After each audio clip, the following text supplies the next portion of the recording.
ઉપલા લેવલે તો દરેક સમાજના હોય કે ભાઈ અમારા સમાજનો ત્યાં જેમ બેઠો છે તો હવે અમારું કામ થશે. નેતાઓ મેં જોયા છે કે ત્યાં ગયા પછી ખબર નથી એ દબાણમાં આવી જાય છે કે શું છે કે કામ નથી કરી શકતા. વિક્રમ ઠાકોરે ટાર્ગેટ બનાવ્યા ઠાકોર સમાજના નેતાઓને. વિક્રમ ઠાકોરે કહ્યું કે મારી સમાજના એવા નેતા છે જેના પર મને વિશ્વાસ હતો કે આ મારી સમાજના નેતા છે તો કંઈક હવે મારી સમાજમાં સુધારો થશે. પણ એવું જરા પણ ન બન્યું. મારી સમાજના નેતા હતા અને એમનાથી કામ થાય એવું હતું, પણ એ મારી સમાજના નેતાએ મારું કામ ના કર્યું. અને એ મારું કામ ના કરવાનું કારણ હતું કે એ કોઈક બીજાની દબાણમાં આવી અને એ નેતા હોવા છતાં પણ એમણે મારું કામ ના કર્યું, કેમ કે એ કોઈ બીજા નેતાની દબાણમાં હતા. કેવી રીતે ઠાકોર સમાજના નેતા કોઈકની દબાણમાં આવ્યા હશે અને વિક્રમ ઠાકોરે બીજું શું કહ્યું ચાલો જોઈએ. અને એની પહેલાં કોમેન્ટ બોક્સમાં તમે કોમેન્ટ કરીને જણાવી દો કે ઠાકોર સમાજનો એવો કયો નેતા છે કે જે કોઈ બીજાની દબાણમાં આવી અને સમાજ માટે કંઈ બોલતો જ નથી. એનું નામ તમે કોમેન્ટ બોક્સમાં જરૂરથી જણાવજો. ચેનલને સબસ્ક્રાઈબ કરી દીજો અને વિડીયોને લાઈક કરી દીજો. વિક્રમભાઈ આગળ શું કહ્યું છે ચાલો વિડીયોમાં જોઈએ.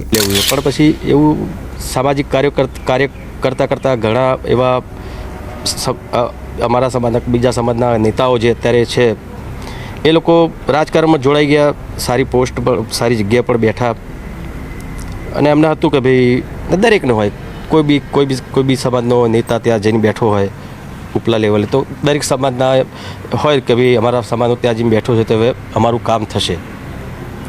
તો ઘણા બધા એવા નેતાઓને મેં જોયા છે કે ત્યાં ગયા પછી ખબર નથી એ દબાણમાં આવી જાય છે કે શું છે કે કામ નથી કરી શકતા. લીગલી હોય તો બી એક નેતાઓ કામ નથી કરી શકતા.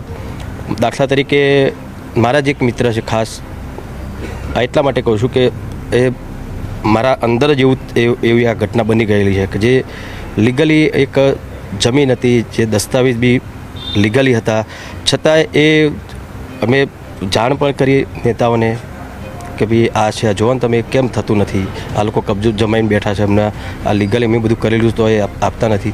તો એ પણ એ લોકો ના કરી શકા. હા, કીધું એમણે કરીશું, વર્ષો થઈ ગયા એ નથી કરી શકતા. વિક્રમ ઠાકોર જેવા મારા જેવા જઈને કહે છે કે ભાઈ મારા મિત્રનું કામ છે ના લીગલી છે, એવું નહીં કે ખરાબ કામ હોય તો વસ્તુ જુદી છે, પણ આ લીગલી કામ તો બી નથી કરી શકતા.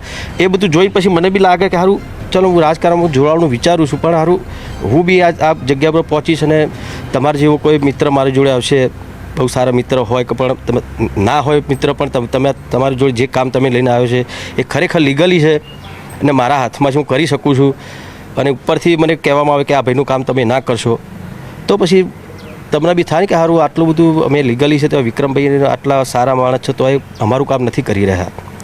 તો આવું બધું ઘણીવાર મેં જોયું છે. તો એ બધું જોઈને પછી વિચાર માંડી વાળું છે કે સારું નથી જવું એમ. હું પછી હમણાં જેવું થઈ જઈશ તો કોઈ મતલબ નહીં. બસ જનતાએ તો શું સંદેશ આપવું, આ વાત જ જનતાની છે, દરેક કલાકારની છે, દરેક સમાજના કલાકારની છે, મારા સમાજના કલાકારની છે. તો હું તો એમ જ કહીશ કે હવે આપણે કોઈ પણ નેતા ને આપણે જવાબદારી સોંપીએ છીએ, આપણે એને ત્યાં લઈ જઈએ છીએ.